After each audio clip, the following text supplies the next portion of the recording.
इसके अलावा permanent contraceptive methods में मेल्स और फीमेल्स के लिए जो किया जाता है, फीमेल्स में बायलैटरल ट्यूबल लाइगेशन है और मेल्स में विजेक्टमी। इसमें मेल की जो विजेक्टमी या नसबंदी की जाती है, बहुत ज़रूरी है कि उनका 3 महीने तक सीमन एनालिसिस किया जाए। हर महीने सीमन एनालिसिस होता है अनटिल एंड अनलेस उनका स्पर्म काउंट 0 हो जाए तो ये तरीका कामयाब होता है। अगर विजेक्टमी के फ़ौरन बाद कोई भी ये समझता है कि बस नसबंदी हो गई है, कॉन्ट्रासेप्शन है और यू आर फ्री, तो ऐसा नहीं होता। उस सूरत में प्रेगनेंसी के चांसेस होते हैं। ये तमाम कॉन्ट्रासेप्टिव मेथड्स आपकी सेफ्टी को मद्देनज़र रखते हुए आपका गायनोकोलॉजिस्ट आपको एडवाइस करता है।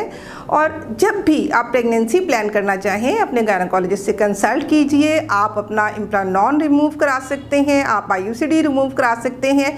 जो भी मेथड्स आपने लिया है वो आप छोड़ दें, आप अपने गायनोकोलॉजिस्ट से कंसल्ट करें और अपनी प्रेगनेंसी प्लान करें और एक हेल्दी बच्चे को जन्म दें।